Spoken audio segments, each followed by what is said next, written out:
Hi ho, it's B here and welcome back to the main phase. Today I bring you another deck profile. As you might know, the Anti-Spell Festival is starting soon on Master Duel, and this means no spells are allowed.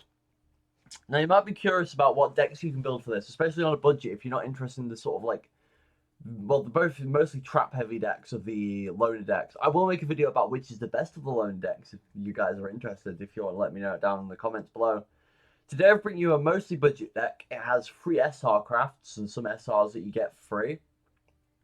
And I think this deck is really cool, and I think might be able to get a lot of wins in the festival when it starts on Thursday. So this deck is Paleozoic Tenyi. So you might know Tenyi rely a lot on their spells, but I think their monsters and their trap is good enough to carry them as an engine. And because the Paleozoic monsters are non-effect monsters, their protection is added on, is not an inherent effect. They synergize very well with the Tenyi monsters. So this deck is very budget, as everything, and it has the potential to make some powerful boards while having a lot of traps, so you can set up a lot of interruptions pretty easily. So before we get into the deck profile, I am running a fan format called Rewrite Format. If you want to check it out, it's in the description below on my card. I also mod on Format Friends, which is a really cool server. Format Friends is a server with a collection of a lot of different fan formats, and I think it's really cool to check out, so that'll be on my card as well. And lastly, we're trying to hit 150 subscribers by the end of the year, so if you want to subscribe, it's just in the button down below, and it's free, so please consider doing it. So let's get into the deck profile.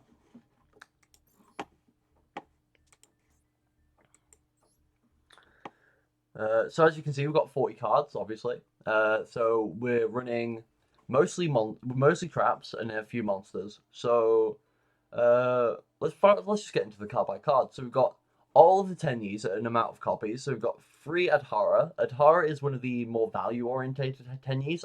3 of them are more like interruption-based, and then the other 3 are more like value-based.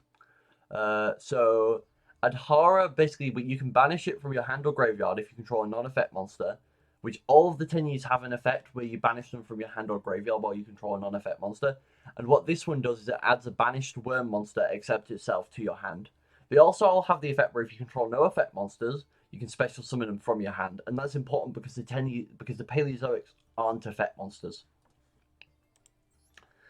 Then we've got 1 copy of Ash Blossom. I think searching will still be prominent enough where you're running Ash, and obviously you have the Ash from the bundle, so it's worth running. It's just a good card. Running 3 Sthana. This is the only one of the level 4 Tenyis. I'm running it 3 copies. So this one has the normal summon effect, and then if a face-up non-effect monster you control is destroyed by battle or card effects, you can banish it from your hand or graveyard, revive the monster, and then you can destroy a monster your opponent controls. This is really powerful when you have a monster like Berserker of the Tenyi, and just being able to not only bring it back, but then remove an opponent's threat is just a really useful tech to deal with something that you might otherwise have trouble dealing with. Then we've got 2 Mapura. Mapura is a negate, but only for targeting effects. This is quite powerful, but I think that it's not as good as, say, Sthana. So I think running it at 2 is fine, and then you can always summon it with your Ashuna to get access to it if you need it for a specific matchup. We're also running 2 Nahata. This is the worst Tenyi in my opinion.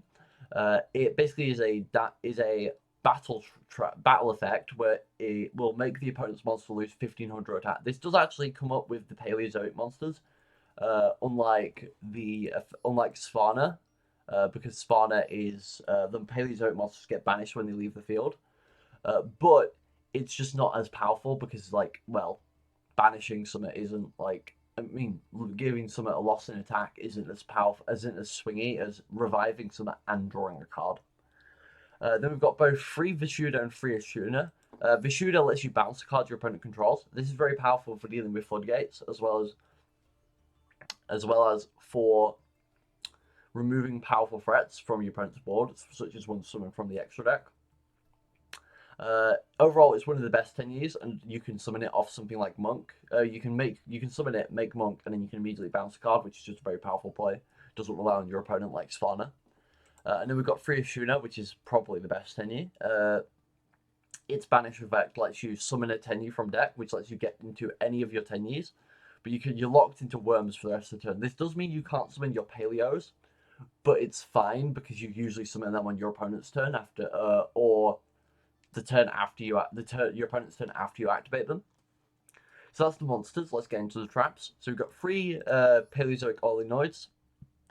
All the Paleos have the effect where once per chain, when a trap is activated while it's in the graveyard, you can special summon it as a normal monster, and it gains the effect where it's unaffected by monster effects, but you have to banish it when it leaves the field.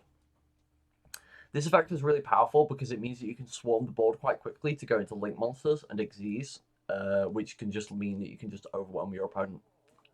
So Olenoids is on field effect is that you can pop a spell trap your opponent controls when it's on the field. I mean, a spell trap on the field. This is really powerful because it means because of the floodgates in the format, and just generally there are a lot of cards that basically turn off traps, and this can destroy them. We've got 2 Hallucigenia. Hallucigenia is a battle trap which halves the attack of a monster on the field. While this is meh, it's a really good. It's okay enough to where you can use it with something like Berserker to beat over something very, very powerful, even more than something like Nahata would let you. And it's another Paleo name that you can quite easily activate, which means you can get into the grave to revive it. We've got 3 Canadia. This is a Book of Moon, but only for your opponent's monsters, and that's really good because of just dealing with threats, and then you can deal with them with something like Berserker. We've got 3 Pikaia. This is one of the Paleozoics that doesn't actually interact with your opponent. This one discards a Paleozoic to draw 2 cards. This is really good for getting through your deck. And by discarding a Paleozoic, you get into graves, and its graveyard effect will be live next time you activate another Paleo's effect. We've got 3 Dinomischus. Dinomischus is just a pretty powerful card. You target a face-up card on the field. That doesn't have to be a monster. It can also be a face-up continuous spell trap or a field spell. And you can banish it. This is just really good interruption. And it can discard cards to get your Tenyis into the graveyard, for example, if you can't summon them because you control an effect monster. We've got Paleozoic Marrella at 2. This can mill a trap from deck. This is just usually milling a Paleo, which means you have more cards to summon when you activate another trap, and you can trigger their effects, which is just good for swarming. We've got 2 Leanchoilia. This targets a banished card and returns it to the graveyard. This is actually really good with the Tenyi monsters because they all get banished for their effects, and if you don't have access to Adhara, or you've banished all your Adharas, this can return them to the grave to then just get you more access and keep going. Running 1 Imperm because it's a bundle card and it's just a very powerful card, and 1 Judgment, which is limited because it's also a bundle card. And we're running 3 Flawless Protection of the Tenyi. Fists of the Unrivaled Tenyi. Flawless is a different card. Fists of the Unrivaled Tenyi is a Omni Negate, but it doesn't destroy. And if it's destroyed by an opponent's card effect, then you get to summon Berserker from the extra deck. Being able to negate a card effect is really powerful, especially when you only need to control something like a Paleozoic, which are just effectively normal monsters. Okay, so that's the main deck. Let's get into the extra deck. So we're running a few Synchros. This is because Adhara is a tuner. Unfortunately, there aren't really many good Synchros at budget level, and I don't think they're as necessary to the deck, so we're just running a few NR Synchros. We're running Scarred Warrior. This card's decent. It's got battle protection, which means it can be useful to stall. It's not great other than that, but it's got a niche. Running Crystron Ametrix. Crystron Ametrix is really powerful. You can change all special summon monsters your opponent controls to defense position when it's summoned. This could be really good for dealing with a bunch of big threats if your opponent has multiple monsters that you're struggling to deal with. We've got Enlightenment Paladin. This is the only generic level 8 synchro that's thing, which you can make with a Vishuda and an Adhara, or Ashuna and Adhara. The first effect isn't relevant because we aren't playing pendulums, but the second effect, if you destroy a monster by battle, you can burn your opponent, which can be useful for finishing your opponent off if they've got a few, not super heavy life points remaining, but they're walling up with defense position monsters. Then we've got 2 of the SR crafts. We've got 1 Opabinia and 1 Anomalocaris. This one takes 3 level 2 or lower monsters and is unaffected by your opponent's other monsters' effects, not just your opponent's. This one is the one that lets you excavate your opponent's, excavate your top card of your deck and add traps to your hand. This is really good for getting value, because even if it sends it to the graveyard, that's usually going to be a Tenyi, which then means that you get the access to the effects, which they don't care if you control an effect monster if it's for the graveyard effects.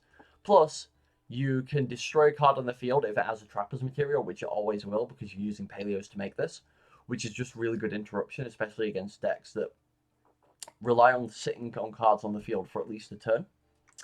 Then we're running one Opabinia. This takes 2 level 2s and is unaffected by other monsters' effects. This lets you activate your Paleo traps from the hand, which is extremely powerful because, well, you're always vulnerable to back row removal, like your in this case it's something like Malevolent Catastrophe, which destroys all spells and traps on the field, and this lets you have them in hand, which means that you're less vulnerable to things like that. You've also got the ability to search your Paleozoic traps, which is the only way you can do that really, which then means that you can get access to things like Hallucigenia in a situation where you need it more easily. We're also running Crumble Logos. This is a generic rank 2, and this one lets you negate the other cards on the field, negates the effects of the card on the field when for as long as he's on the field.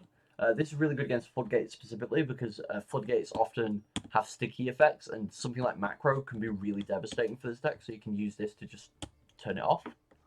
Running free Monk because it's the main Tenyi link, and this is necessary because if you run out of monks, then you can often just get bricky on plays with your Tenyis because you can't summon them or you can't use their effects. So having free Monk is really important for that. We're running one LANphorhynchus. This is a SR, but it's a free SR. This one is just a vanilla, which is good because you can make it with Paleos, and then you can use that to extend with your Tenyis and go into something like Berserker. We're running one Shaman. This is the 3rd SR. This lets you revive a worm by discarding a card. This is really good for reviving something like Berserker or a Tenyi to go into Berserker.